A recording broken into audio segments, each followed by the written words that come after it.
Hello students, how are you. आज हम लोग डिस्कस करने जा रहे हैं कार्बोनिल कंपाउंड के रिएक्शंस को। और ये जो रिएक्शंस में जो आज आपसे डिस्कस करूंगा ये आपके लिए हेल्पफुल रहेंगे IIT JEE एडवांस एग्जामिनेशन के लिए भी। सबसे पहले क्वेश्चन नंबर 1 डिस्कस करते हैं। ये रोड मैप प्रॉब्लम है।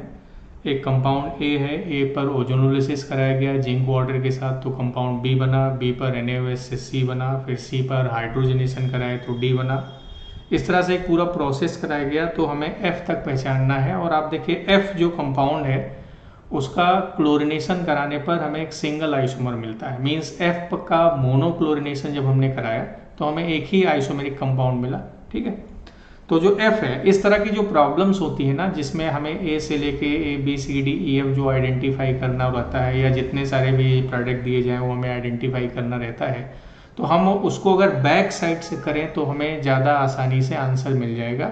अगर हम उसको शुरू से करेंगे तो हमें दिक्कतें आएंगी। बैक साइड से आप करेंगे यानी पीछे से आप प्रोडक्ट बनाना शुरू करेंगे तो आप उसको आसानी से प्रोडक्ट बना लेंगे। जैसे F है, F पर क्लोरीन और सनलाइट का रिएक्शन कराया गया तो सिंगल आइसोमर मिल गया। और F का फार्मूला C5H10 है, तो C5H10 है तो या तो कंपाउंड साइक्लिक होगा या तो एल्कीन होगा।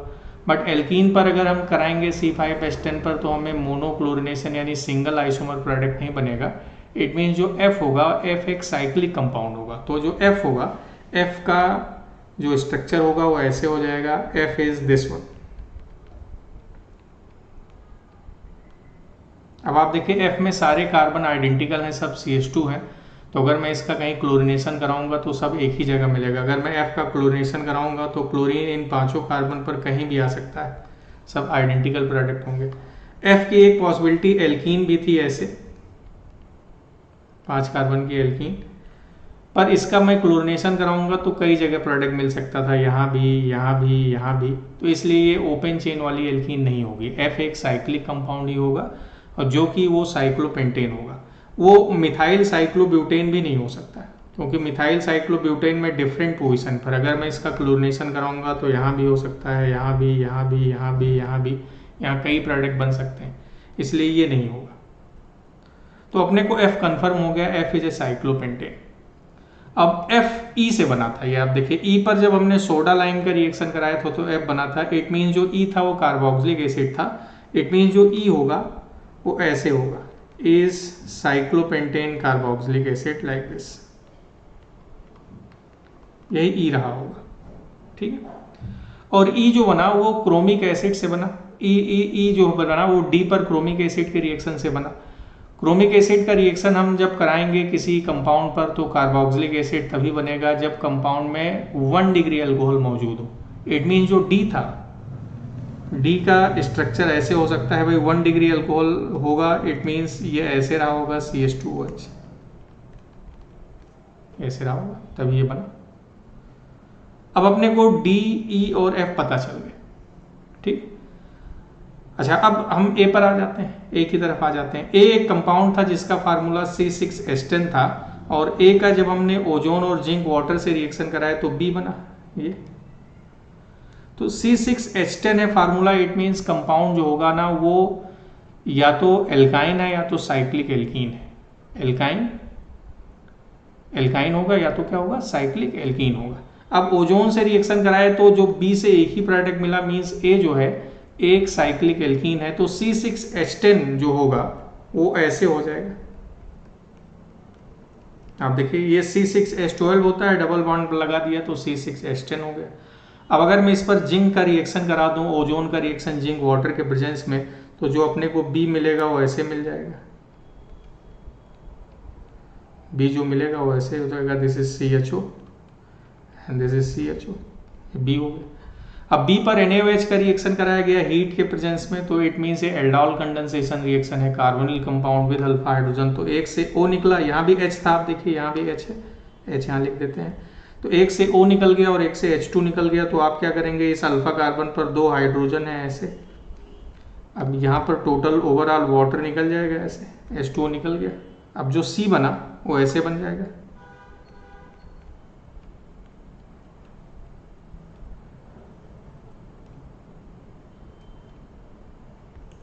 CHO। ठीक है, अब C पर आप देखिए, C पर जब हमने हाइड्रोजन निकल का रिएक्शन कराया तो D बना। तो C पर जब हम हाइड्रोजन निकल का रिएक्शन कराएंगे तो रिडक्शन हो जाएगा, तो D बन जाएगा। ऐसे अगर मैं इस पर हाइड्रोजन निकल का रिएक्शन करा दूं तो डबल बॉन्ड सिंगल बॉन्ड में बदल जाएगा और CHO CH2S में बदल जाएगा। ये वाला जो CHO है CH2S में बदल जाएगा। Now this is D। Now we can identify A B C D very easily like this. I think अब ये सब लोगों को समझ में आ गया होगा। तो अपने को बैक साइड से चलने से आइडिया मिल गया कि F क्या हो सकता है, E क्या हो सकता है, D क्या हो सकता है। फिर हमने A B C D front side से भी कर लिया। नाउ नेक्स्ट क्वेश्चन की तरफ मूव करते हैं। क्वेश्चन नंबर 2 दिया गया है, एक साइक्लिक एल्कीन है, उस पर ओजोन का रिएक्शन है जिंक वाटर के प्रेजेंस में। तो आप देखिए इसको ऐसे ब्रेक कर देंगे, ऐसे रिडक्टिव ओजोनोलिसिस है। तो अपने को जो A मिला वो ऐसे मिल गया। बस हमें जब ओजोन से रिएक्शन कराना हो रिडक्टिव डबल बॉन्ड को ब्रेक करके दोनों तरफ डबल बॉन्ड O लगा दीजिए। This is CHO and this is CHO। अब एक कार्बोनिल कंपाउंड है बट इसके अल्फा कार्बन पर हाइड्रोजन नहीं है। देखिए इस अल्फा कार्बन पर हाइड्रोजन नहीं है, CH3 मौजूद है। ये this is compound A। Carbonyl compound without alpha hydrogen basic medium में कैनिजारो रिएक्शन देते हैं। Carbonyl compound with alpha hydrogen basic medium aldol reaction होगा। Carbonyl compound without alpha hydrogen basic medium Cannizzaro reaction. अब एक ही compound में दो carbonyl group हैं विदाउट अल्फा हाइड्रोजन, तो ये इंट्रामॉलिक्यूलर कैनिजारो रिएक्शन होगा जिसमें एक ऑक्सीडाइज ग्रुप हो जाएगा और एक रिड्यूस हो जाएगा। ऑक्सीडेशन से सॉल्ट ऑफ एसिड बनेगा, रिडक्शन से अल्कोहल बन जाएगा। अब इसका जो प्रोडक्ट फाइनली अपने को मिल गया वो ऐसे मिल गया। एक तो बन गया COO माइनस Na प्लस में और दूसरा जो मिल जाएगा CH2OH में। Now this is final product B। तो A और B हमें इस तरह से मिल गया। नाउ क्वेश्चन नंबर 2 के नेक्स्ट रिएक्शन की तरफ हम लोग डिस्कस करते हैं। ये कार्बोनिल कंपाउंड है जिसमें हेलोजन भी मौजूद है, उस पर ट्राईफिनाइल फास्फीन का रिएक्शन है। P बनेगा, P पर फिर स्ट्रॉन्ग बेस BuLi का है, ब्यूटाइल लिथियम का, तो Q बना। तो PS3 ट्राईफिनाइल फास्फीन ये जाके इस पर अटैक किया, Cl लिविंग ग्रुप की तरह निकल गया, तो ये अपने को ऐसे मिल जाएगा। This is PHCO। Now this is PS3, यहाँ पर आ गया प्लस। ये SN2 रिएक्शन हो गया। अब यहाँ पर हाइड्रोजन मौजूद है, ये बन गया था P। इस पर स्ट्रॉन्ग बेस BuLi का रिएक्शन करा दें, Bu माइनस Li प्लस। इसने H पर अटैक कर दिया, H प्लस में निकला, तो ऐसे बन गया। दिस इज PHCO माइनस ये PS3 प्लस, प्लस माइनस मिलके डबल बॉन्ड बना लिया ऐसे ऐसे। तो अब ये ऐसे बन गया finally. This is PHCO, this is PS3, ऐसे बन गया। अब आप देखिए किसी कंपाउंड में, अभी आप देखिए इस कंपाउंड में कार्बोनिल भी है और फास्फोरस इलाइड भी है, तो ओवरऑल अब यहाँ पे विटिक रिएक्शन हो जाएगा। ये PS3PO ऐसे निकल जाएगा। अब जो प्रोडक्ट बना वो ऐसे बन गया। अब यहाँ पर जो ये कंपाउंड है साइक्लिक प्रोडक्ट में बदल गया ना। अगर इसको कार्बन नंबर 1 एज्यूम कर ले, 2, 3, 4 और 5, अब 1 और 5 के बीच डबल बॉन्ड बन गया, ये ऐसे बन गया ये PH। Now this is the final product B, sorry this is final product Q। this is intramolecular Wittig reaction। now next question की तरफ मूव करते हैं। ये कार्बोनिल कंपाउंड है, इस पर अल्कोहल भी, 2 अल्कोहल दिए गए हैं और एसिडिक मीडियम में रिएक्शन है।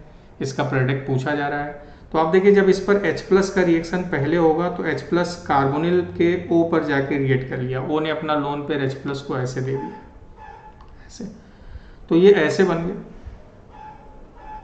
This is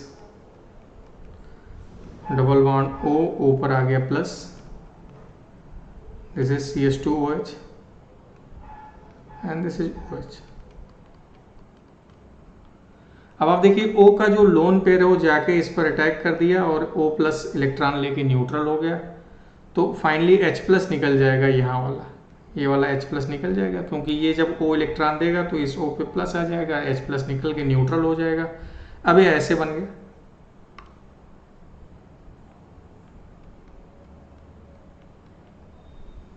this is OH,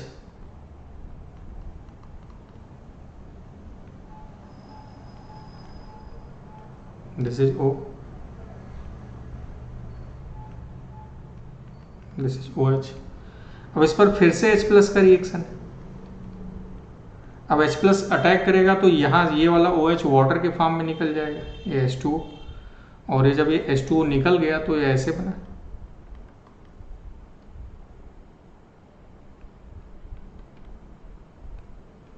और यहाँ पे पॉजिटिव चार्ज आ गया, दिस इज OH ऐसे। अब इसने इसको इलेक्ट्रॉन दे दिया, फिर से H प्लस निकल जाएगा, और जब फिर से H प्लस निकला तो हमें जो फाइनल प्रोडक्ट मिल गया वो ऐसे मिल जाएगा, this is O।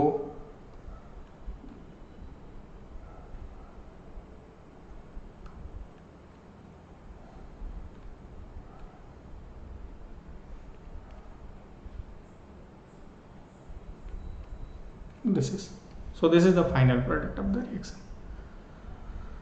Now next question की तरफ हम चलते हैं। आपसे बोला गया कि इसमें A पर ऑस्मियम टेट्रा ऑक्साइड का रिएक्शन कराया गया, B बना, B पर HiO4 का रिएक्शन कराया गया, C बना, C पर OH माइनस का रिएक्शन हीट के प्रेजेंस में करा दें तो हमें फाइनल प्रोडक्ट ये मिल गया। इट मीन्स C का इसमें जो कन्वर्जन था वो एल्डोल कंडेंसेशन था, ठीक है। तो अब हमें जो C बताना है तो हमें ऐसे ब्रेक कर देंगे, रेट्रोएल्डॉल इसको बोलते हैं। तो रेट्रोएल्डॉल में हम क्या करेंगे, हम पहचान लेंगे कि कौन सा कार्बोनिल कंपाउंड यूज हुआ था एल्डोल कंडेंसेशन के लिए।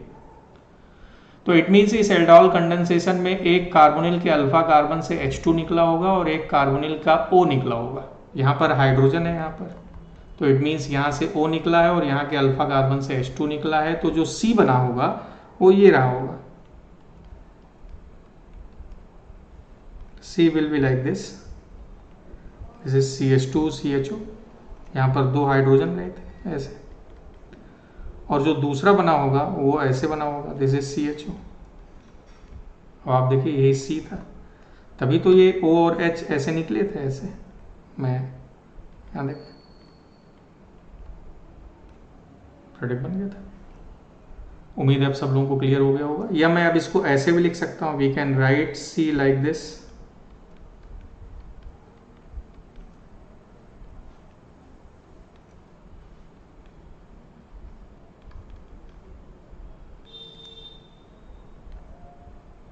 दिस इज CH2 CHO, और ये ऐसे, this is CHO, this is C, दोनों आइडेंटिकल। और C बना था HiO4 के रिएक्शन से। अब आपको पता है जब विसिनल डाइऑल होते हैं उन पर HiO4 का रिएक्शन कराते हैं तो वो कार्बोनिल कंपाउंड में कन्वर्ट हो जाते हैं। इट मीन्स जो B था वो ऐसे था,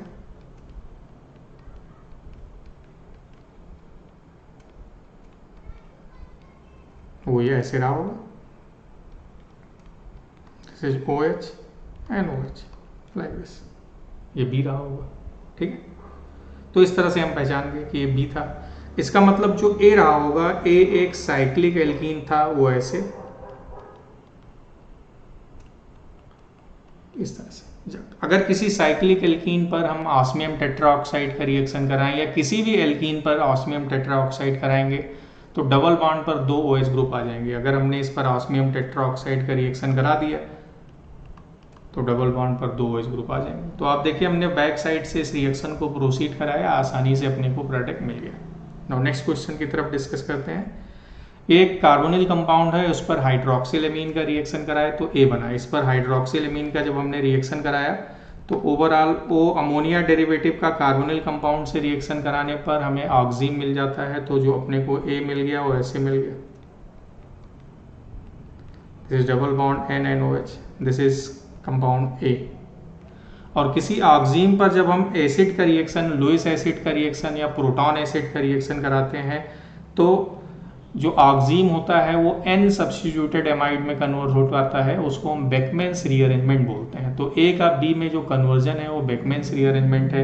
अब इस पर जब हम H+ का रिएक्शन कराते हैं तो आप देखिए कि कैसे रिएक्शन होता है। इस OH ने अपने इलेक्ट्रॉन H+ को दे दिए, ये ऐसे बन गया, और this is double bond NOH2+। अब O इलेक्ट्रोनेगेटिव एटम है, उस पर प्लस डी स्टेबलाइज, जैसे ही वाटर निकलेगा इस N पे पार्शियल प्लस आने लगेगा। इलेक्ट्रोनेगेटिव एटम पे प्लस आने की पॉसिबिलिटी बहुत ही कम, तो इस बॉन्ड के इलेक्ट्रॉन इधर शिफ्ट हो जाते हैं, -H2O। इस H2O का आगे चल के हम यूज़ करेंगे। अब ये ऐसे बन गया, ये डबल बॉन्ड N, अब यहाँ पे प्लस आ गया। अब इस प्लस पर वाटर का अटैक हो गया, वाटर में H प्लस और OH माइनस, OH जाके इस पर अटैक कर दिया, H प्लस निकल गया। अब ऐसे बन गया, this is N double bond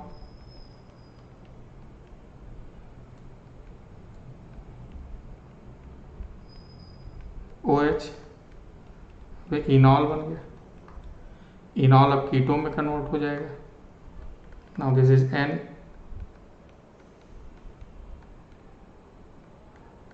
H, ये बन गया। Now this is the final product B। अब इसको मैं ऐसे भी लिख सकता हूँ,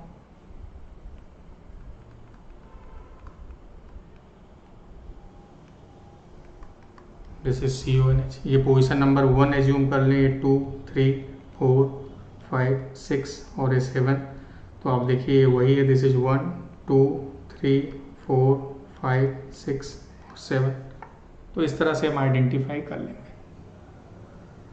सो आज के लिए हमने आपको कुछ प्रॉब्लम डिस्कस किए और कार्बोनिल कंपाउंड के कुछ और प्रॉब्लम्स को हम डिस्कस करेंगे नेक्स्ट क्लास में। आज के लिए इतना ही। Thank you very much.